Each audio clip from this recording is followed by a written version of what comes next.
The biggest gift I got from meditating was feeling a feeling and being able to express it in a way that was healthy, kept me in my own integrity. And again, it's not going to happen overnight. That every human needs to learn, but especially leaders, because the number one skill, according to the research, is leaders need to have emotional empathy. But here's the thing. Unless you can have empathy for your own feeling, you can't have empathy for somebody else's feeling. Welcome to Changing the Channel with Joe Garner, a show about shifting our individual and collective beliefs on what is possible for the future of humanity. As our understanding of how our reality continues to shift, we are at a point of reunification between science and spirituality. What does the world look like when we break free from the generational trauma that has kept most humans playing small for thousands of years and step into our full power as the co-creators of this reality? I always ask that you keep an open mind with this podcast. Ask yourself what resonates with my truth at this time and what does not. Respect your intuition, but see if you can get through the whole show, because there might be that little nugget buried deep in the conversation that unlocks something for you. Thank you for having me on, Joe. I'm really happy to be here. And thank you for that amazing meditation you did to start us off. I love that. That was a treat. Of course, yeah. I start every show off with those meditations. It just kind of centers us, brings us into the present moment, and things typically flow from there. So, give us a little background. How did you get into yoga and meditation? And then what made you think, you know who needs this? Businesses. Good question. I'll try to consolidate it. Now, I did corporate sales for, goodness, I don't know, a good 12, 15 years. And I loved it. I was business to business, always in front of clients, did really well, but was also, I didn't know it at the time, very frazzled, running on adrenaline. And then I decided, okay, it's time to have kids. And I had 3 kids right in a row. You know, by the time my oldest was 4, I had 3 kids, and I hired somebody to help me with them. And had been doing, meditation and mindfulness practices, which I had no idea about any of that for years. And one day she came into my house, she sat me down and she's like, I can't keep working for you unless you get some help. And this is how she is. She's super outspoken. And I was like, what are you talking about? She said, I'm watching you running around like this. You are setting a horrible example for your kids. I'm stressed watching you. Go do something.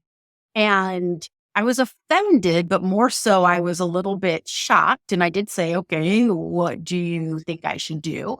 And she said, try to find a yoga class. That might help you slow down a little bit. And I was driven by the fact that I didn't want to lose her. Again, my kids at this time were like 1, 3, and 4, and she made taking care of them look super easy, and I needed her. So I was like, okay, I guess I'll go find a yoga class. And it so happened, I lived in one of those master planned communities, and they had a yoga class outside maybe a week later. So I go get my little mat from Marshall's. I show up, and I hated it. I absolutely hated it. It moved super slow. And at the end, I had no idea that there was this thing called Shavasana, where you lay down at the end and do nothing. And that completely freaked me out. So the instructor had us lay down, and she didn't, tell us what was happening. Her voice just turned off. And it was really one of the first times I had this silence, because I kept myself so busy. And I freaked out. The voices in my head were mean. They were telling me, like, who are you to lay down? You should be at home with your kids. You've got dishes to do, emails to return. You're ditching your husband. And it was so critical. So when she finally told us, like, okay, sit up, I'm like, okay, I am never, ever doing that again. That was horrible. And I went back and I told my childcare provider, I tried yoga. It was great. And I'm good. You don't have to worry about me anymore. And of course, she laughed and she's like, please keep going. And I didn't. I didn't go for quite a few months until my oldest was 6 months. So yeah, when I'm telling this story, I think this was when my son was first born, actually, maybe just like 3 months later. because I remember specifically when I went to Mountainside Gym in my area, he had to be 6 months in order to check him into childcare. And when that happened, I thought, okay, I need a little reprieve on the weekend. So I checked my 3 kids into childcare. And I thought, you know what? Maybe I'll give this yoga another try. They had classes on the schedule. When I was much younger, I did enjoy the aerobic classes. I did a lot of those step classes. And I did start taking yoga again. I started with that power yoga that was really fast. And Joe, I don't know, maybe about 6 months, it hooked me. And I finally started to enjoy yoga. And fast forward, I don't know, maybe 2 years from there, I started appreciating the slower pace, the slow flow, the restorative, the meditation. And what really hooked me eventually, that I'm sure we'll talk more about, was yoga nidra meditation. It became this amazing tool that we can talk about more later that helped me sleep. And that just like hooked me so much so that that's what got me into wanting to be a teacher and learn so much more about yoga and meditation. So we'll leave it at that for now. I'm sure you've got some questions. The journey to finding myself started with a shift in how I viewed my health. That is why I am proud to partner with Purium, the transformation company. What if you could support your health with a system designed for today's challenges? Purium is more than a supplement company. It's a solution for regenerative health. Their whole food products include the only clinically proven glyphosate detox, helping you eliminate the toxic buildup caused by modern farming. Pair that with Beyond Organic superfoods and the most efficient source of protein on the planet, and you've got a powerhouse combination to build muscle, improve digestion, and fuel your energy levels, all while promoting deeper sleep. Plus, Purium is mission-driven with planetary health in mind. They're proud to lead the way in a plastic-free movement using biodegradable packaging as much as possible. True health freedom starts here. Experience the power of this regenerative healing system for yourself and witness your own transformation take place. You get 60 days to try it, and if you truly don't feel any benefit, you get fully refunded. I have personally been using the daily Core 4 products and have noticed an increase in my energy and the depth of my sleep. Use the link in the descriptions to get started today and receive at least $50 off your first order over $75. Yeah. So were you having trouble sleeping? Obviously, with a house full of kids under 5, I would imagine there's not a ton of sleep going around. But before even the kids, did you have trouble sleeping with your busy schedule, racing mind, all of that?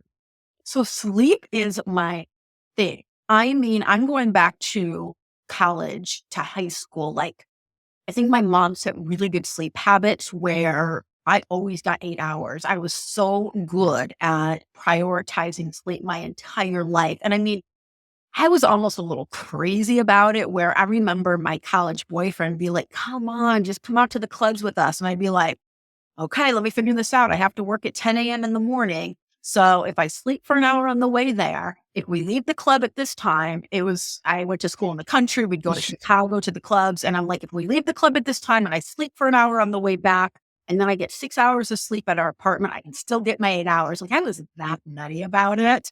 And he was like, all right, we'll do that. So I know that's a little extreme, but I'm making a point that I've always been into my sleep. And so, yes, when I had my 3 kids, my sleep was a little sporadic, but I still got some decent sleep. What did me in was actually when I got a divorce when my kids were, I think they were about 3, 5, and 6. And truly, and this is, a story for another time, but when I went through a divorce 11 years ago, I thought, okay, like everything's going to be better once I go through this divorce. And of course it wasn't. I had a big part to play in that, which I realized once I was divorced, but I couldn't sleep. I went through this bout of insomnia because really at that point I was in this utter shock of like, wow, I made this major life change. I got a divorce. I moved. We're in a new house. We're in an area. And life wasn't better.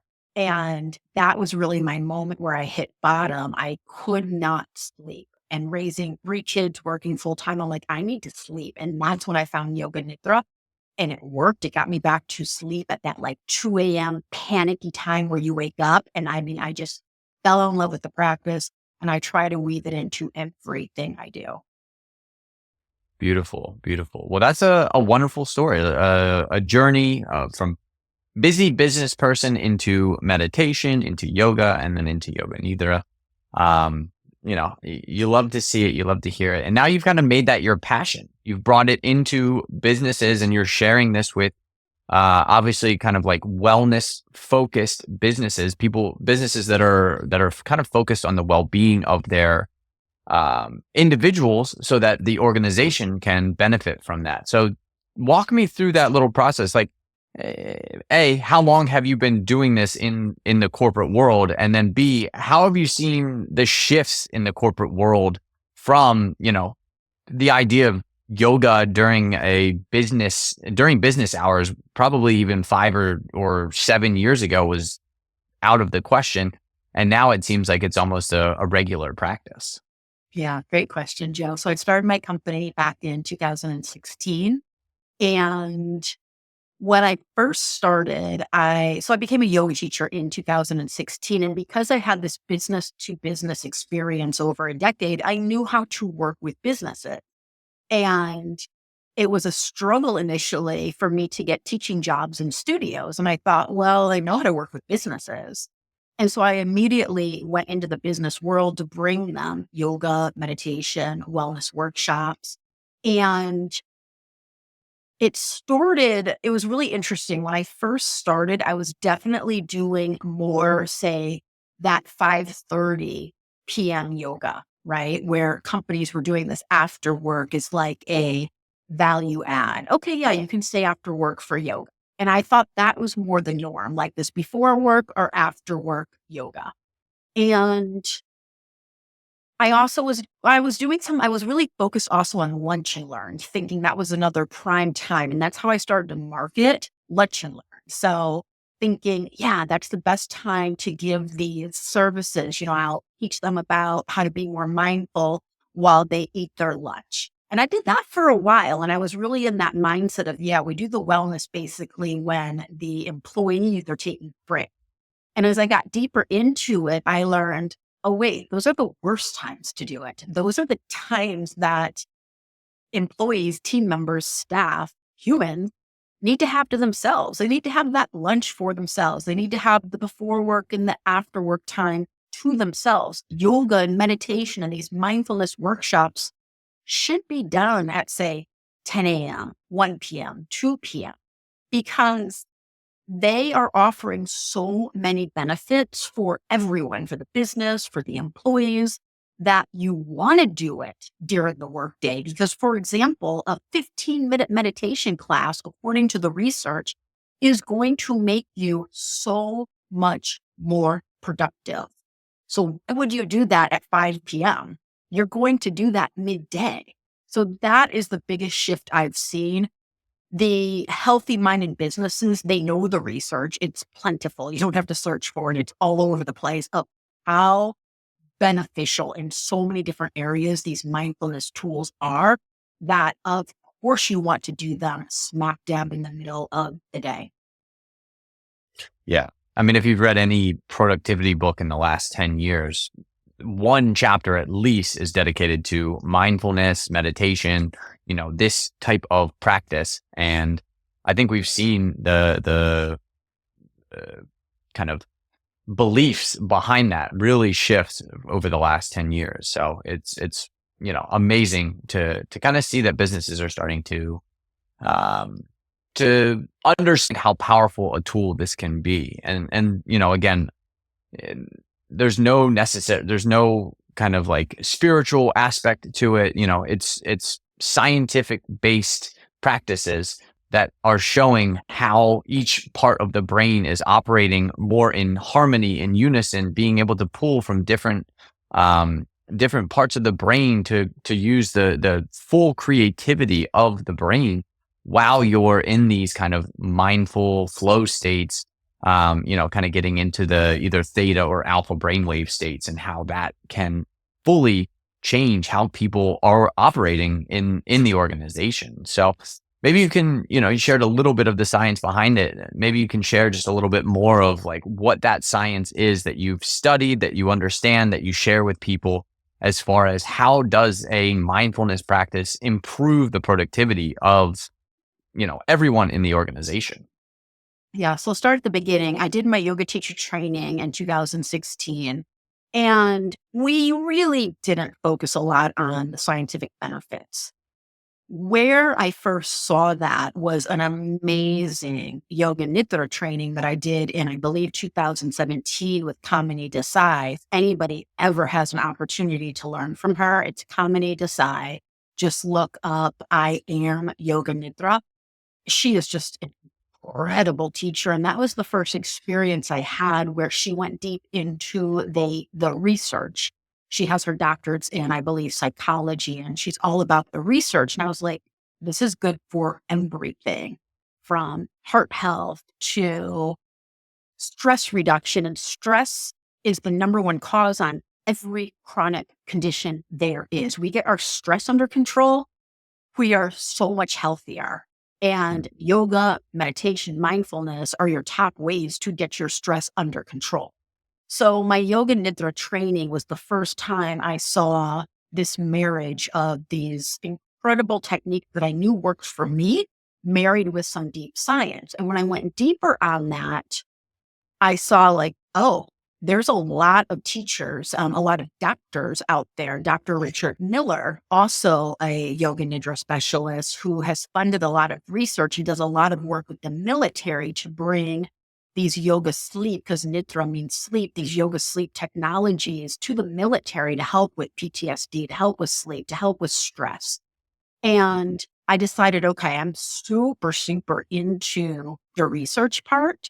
I know how it feels for me, but I want to get a degree that really shows that this is so backed by science. And I've studied for, at least 2 years on. So I went back to school to get my master's in health promotion with an emphasis on workplace wellness.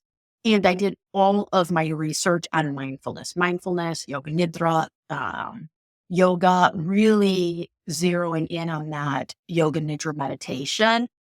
And I mean, truly from something as basic, but it's a buzzword in businesses to improve productivity, to something as profound as being a extremely viable solution for PTSD, post-traumatic stress disorder. Some research from Dr. Richard Miller that I've read in some very controlled studies is it's as good, if not better, than treatment as normal, which would be talk therapy and meditation. And again, this isn't a disclaimer for anybody to say, oh, I'm going to do this and not this. You're always going to talk to your doctor. But the point is, the research is there. It's not new. It's been around forever. And you will feel it when you try these techniques. Yeah.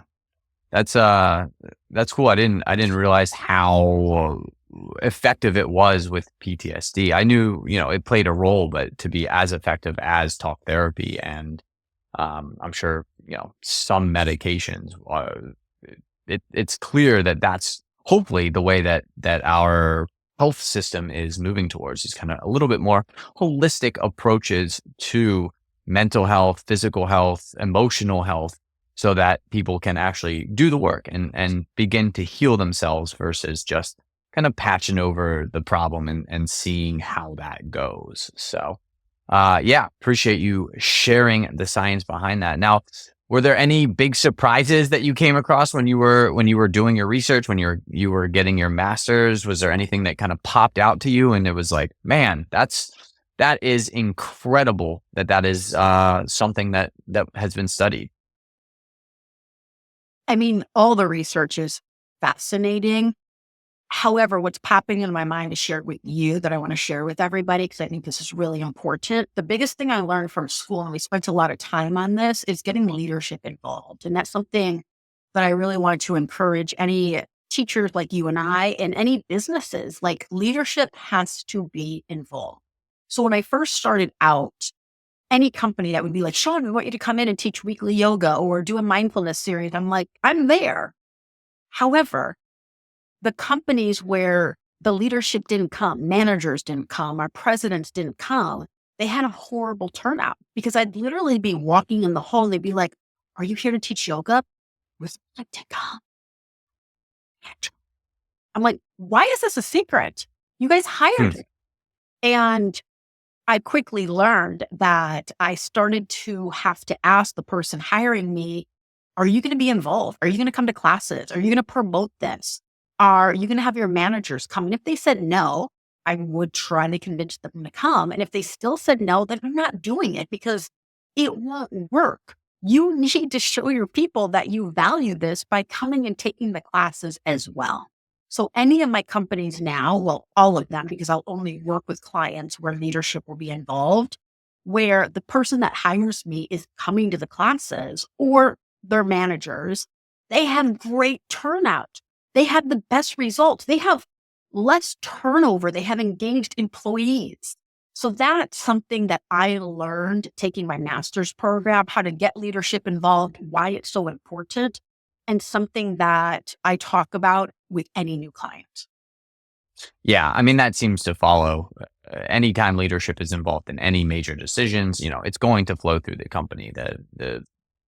Sometimes founders don't realize, founders, CEOs, executive teams don't realize that their mental state filters through the entire organization. And if they're disconnected, if they're frazzled, or they have, just no time and effort to put into, focusing on their employees and the well-being of their employees or the emotional state of their employees, well, that's going to filter all the way through the organization. And by the time you get to the bottom of the rung, if there's no emotional intelligence in that organization, well, it's just going to fall apart. There's going to be major, major issues that you're going to have when there's no, just emotional aspect to the business, which kind of brings me into the next topic that I think we can get into, which is developing emotional agility through meditation. And this is something that I have learned on a personal level.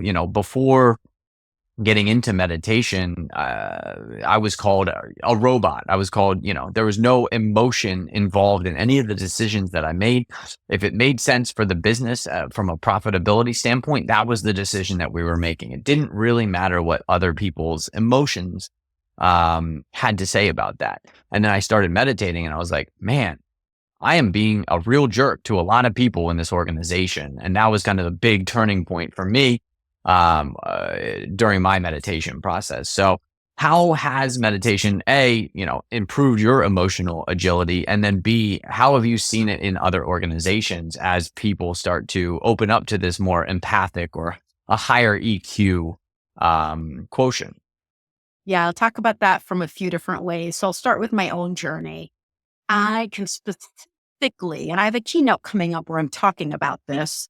And I'm going to share this story, publicly for the first time in the keynote, but actually publicly first with you, depending when this comes out, where I can specifically remember when I turned my emotions off. I was 16 years old. I was out to eat with my dad, and we had a pretty difficult relationship. But our one bond was we'd go out to lunch together. We both loved to try different types of food, different small restaurants. We had that in common. We wanted those tiny little restaurants, all different foods. I grew up outside of Chicago in a suburb. So I loved going with my dad to Chicago where he grew up and going to these different neighborhoods that he knew to try different types of food. Like it was something that bonded us. So at one such outing, we were eating and the couple next to us, I think it was an Italian restaurant, the couple next to us, they were talking about the relationship, about their feelings. And looking back, very healthy thing to do, right? Well, my dad was so triggered because he had long since turned off his emotional self. He had, intense trauma growing up. And he was so incredibly triggered that he started to make fun of them to me loud enough for them to hear.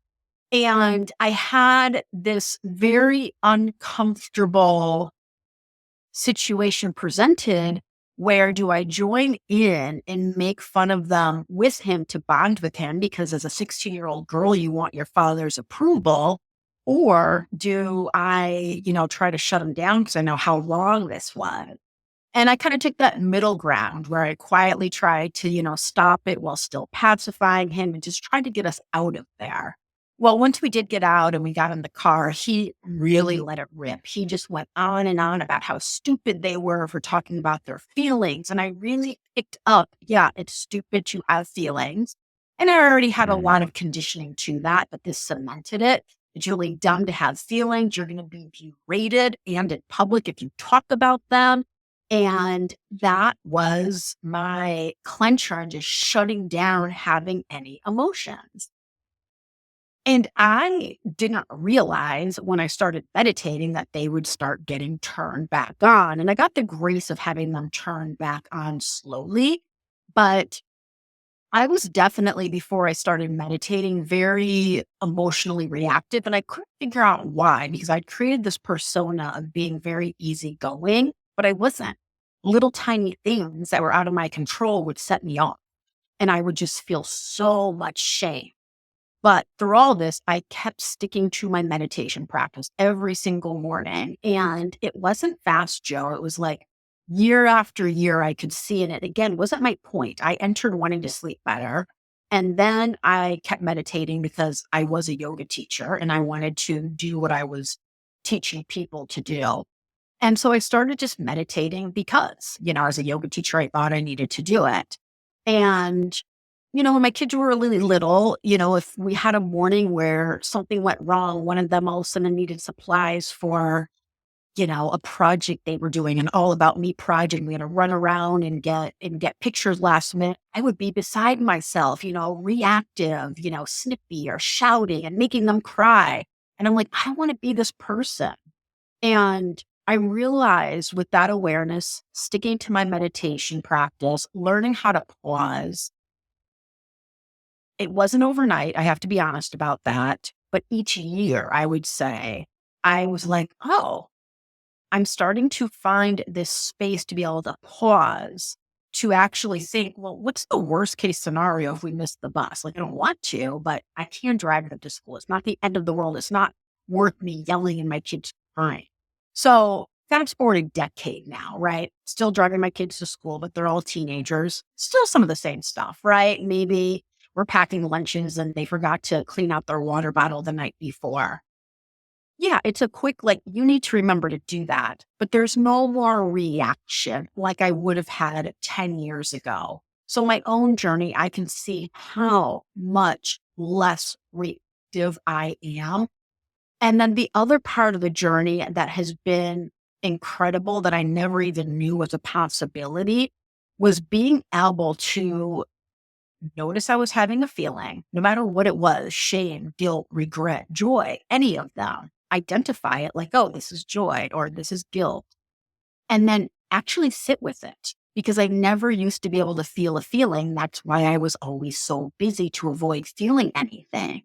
So the biggest gift I got from meditating was feeling a feeling and being able to express it in a way that was healthy, kept me in my own integrity.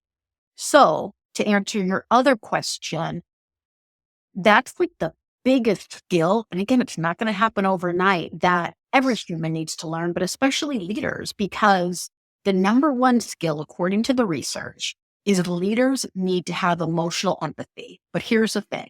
Unless you can have empathy for your own feeling, you can't have empathy for somebody else's feeling. So if I've never felt guilt within me or frustration or shame within me and sat with it, I cannot be in a space with you when you're feeling the guilt or the shame or the frustration.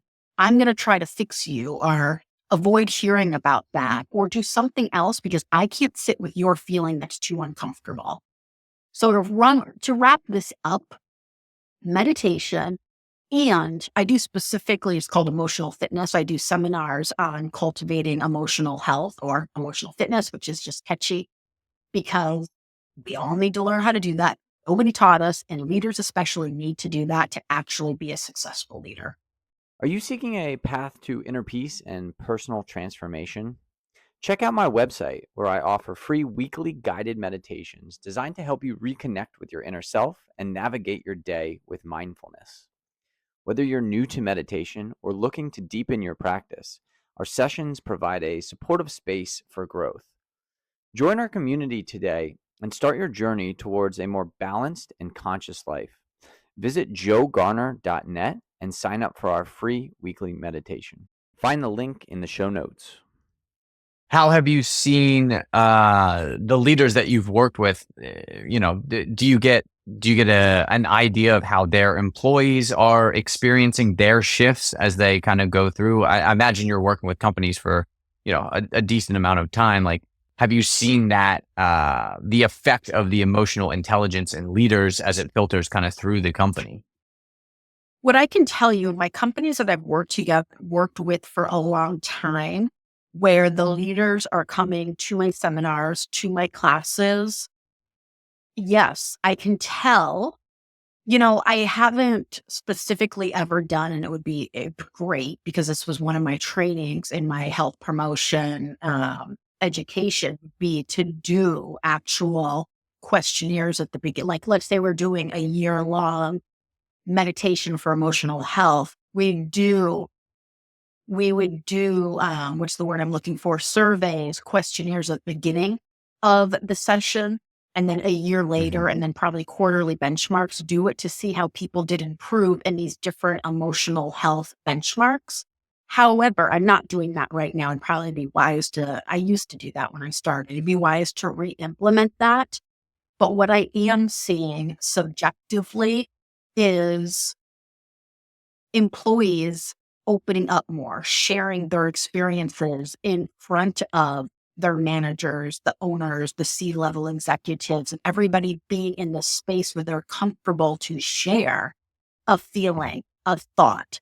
I've been with other companies where nobody's sharing because that's not the type of environment it is. But if you want employees to be collaborative, if you want people to stick around for a while because they feel bonded and connected, there has to be some sort of space for people to connect at an emotional level. So I don't know if I fully answered your question, but that's what I have for you. No, yeah. I mean, empirical evidence is always great, but I think subjective sight is just as valuable, especially coming from the person that is teaching it.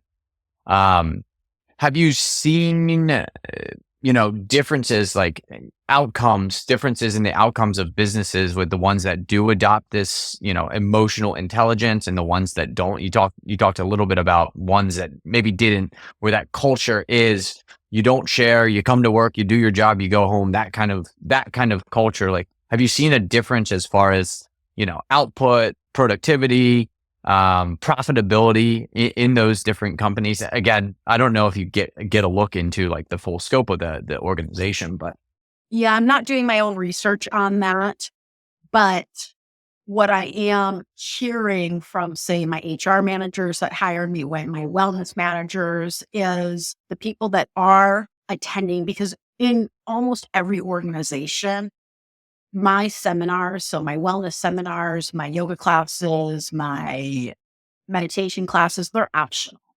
But I am finding that people that are coming are generally been with the company long term. They're collaborative, they're engaging in conversation. And I would venture to guess, and the research backs us up, because these people, I've seen a lot of them, some of them for the last 9 years, right? They are reducing employee turnover. And that's so expensive for a company, is to have turnover. I think it's probably one of the most expensive things. So if you have a solution, bringing wellness in where there's a lot of collaboration is a good solution. You can definitely reduce employee turnover. And the research backs that up. beautiful. So let's get a little more practical in the conversation. Yeah. You're busy. Let's imagine, we've got busy business people that are listening to the podcast right now. They don't know what to start with. They don't know where to even go.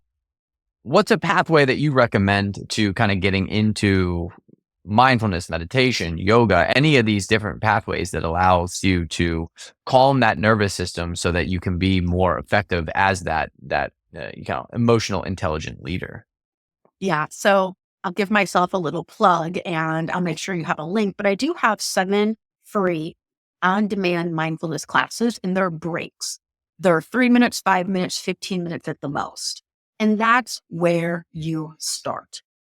I'm really into promoting right now these high level breaks. And what I mean by a high level break is this.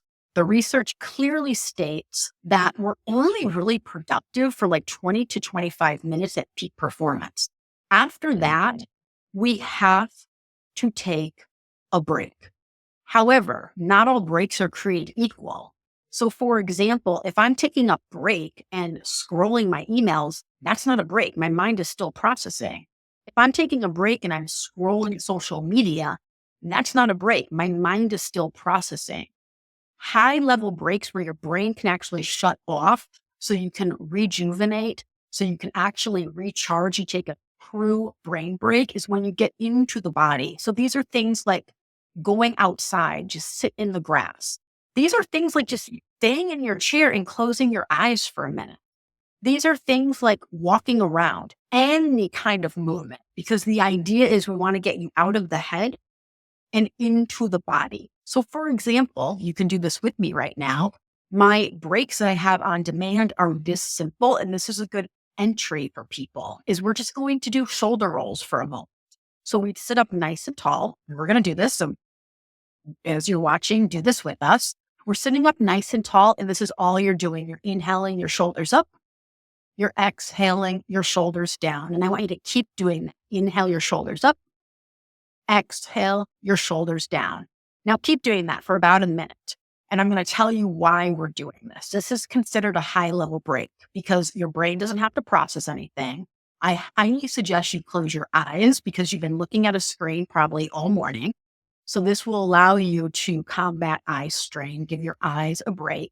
And then you want to make sure you're noticing breath. Inhale up, exhale down.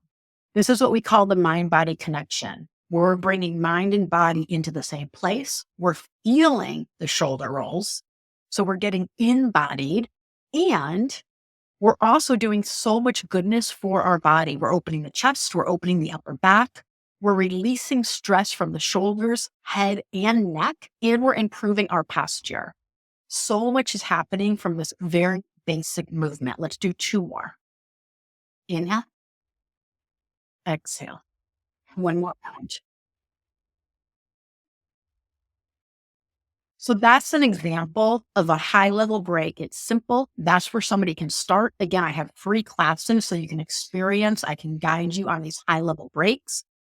It's basic, but it's super effective. You'll notice then after doing those shoulder rolls for a minute, 2 minutes, 3 minutes, you will go back to work. You will be truly more focused and more productive. We have to create a culture where, I would love to say every 25 minutes, we're taking a minute to a 5-minute break. I realize for folks that are working straight for 4 hours, maybe we need to start with every 2 hours, you're taking a 5 break. Every hour, you're taking a 1-minute break. Start somewhere. Yeah, I think that's key for, productivity. That all of the studies show that, block scheduling 30 to 90 minutes. Again, 90 minutes, I think, is kind of pushing it unless you're capable of taking a full 30 minutes after that. But, the idea of block scheduling is the most productive that any human can possibly be. It puts the mind in the right state. And then, I really like high level breaks because, again, so many people just get into the habit of, I'm going to go smoke a cigarette and that's my break. And it's like, well, is that a break? Like, are you truly letting go, or are you just kind of thinking and ruminating on all the things that you have to do while you're breaking?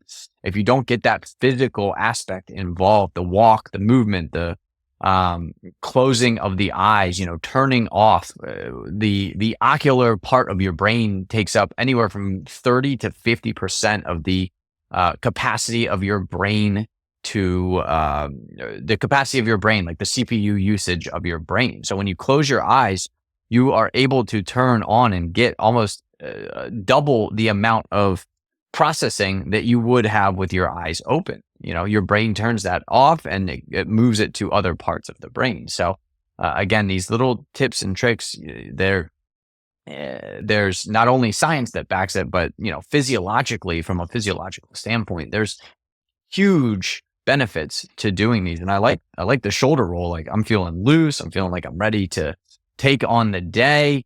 So yeah, I very much appreciate the little insight into practices that you do. So the as we kind of wind down here, kind of the last question that I typically get for people is, as the world evolves, as we change, as we bring more mindfulness into organizations, and organizations become a little bit more focused on emotional intelligence, EQ, mindfulness, wellness, like the wellness benefits of all of these practices that we've talked about today, and the many, many others that are out there. What does that start to look like? How does that kind of evolve what people typically understand as business as usual? And do you see that over the next 2, 5, 10 years evolving? And where do you see that kind of moving from kind of your perspective? What I'd love to see, and where I think some really smart businesses are headed, is having a culture where it is normal to take these breaks throughout the day, where you wouldn't think it was weird to see your coworker doing some shoulder rolls, taking some big sighs, closing their eyes, staring out the window, standing up and doing some jumping jacks. I see, again, smart businesses creating a culture where this is the norm, because they understand and know they're going to save money on healthcare. They have more productive employees and less turnover. What I'd really like to see is that there are more holistic wellness providers like you and I actually on staff, where every company has 1 or 2 or 3, say a yoga teacher, a meditation teacher, a mindfulness teacher, to help guide the employees throughout the day in these breaks, to offer a longer mindfulness break at 2 p.m. when we have that natural slump, to give seminars on heart health. Because one of my favorite things I do is when I give these preventative seminars, like on cancer screenings or heart health prevention, or I should say heart health improvement, is when I do see people in the chat giving each other tips, and people really seeing like, oh yeah, they're doing their heart good when they do get out of their chair every hour. Let me go ahead and remind my coworker. If I'm a manager, let me remind my people that, hey, you've been seated for an hour. Go take a walking break. Let's all stand up and stretch together. That's the culture that we need to create. And I do see that happening with companies that are smart and that want to retain really good talent. That's a beautiful vision, and I'm hopeful and excited to help usher that in, with my business and what I've been doing. So, yeah, this has been a wonderful conversation, Shawn. Always enjoy connecting with you. For people out there that are looking to connect with you, that want to find out more about your services, or maybe want to take advantage of the free offerings that you have, where's the best place to get a hold of you in the world? The best place is my website, which is Breathe and Work, and that's BreatheAndWork.com, because everything's on there. So there's a link to those free on-demand mindfulness de-stress classes. All my contact information's on there. Best place to go. Excellent. I'll make sure I include that in the show notes. So, Shawn, thank you as always. I really appreciate you coming on and talking what is near and dear to my heart. And I hope you have a great rest of your day. Thank you so much, Joe. Pleasure to be here with you, and thank you for having me. Thank you again for listening to Changing the Channel with Joe Garner. If you enjoyed the show, please follow the podcast, hit the bell to know when a new show comes out, share with a friend, and rate us on whatever platform you're tuning in from. It helps get these messages out to more people to create the collective shift in reality we are here to experience. Make sure you interact with the Q&A and poll sections of the show so I can continue to provide content you enjoy. Finally, check out my website in the show notes to become a VIP of Changing the Channel and join the shift that is happening.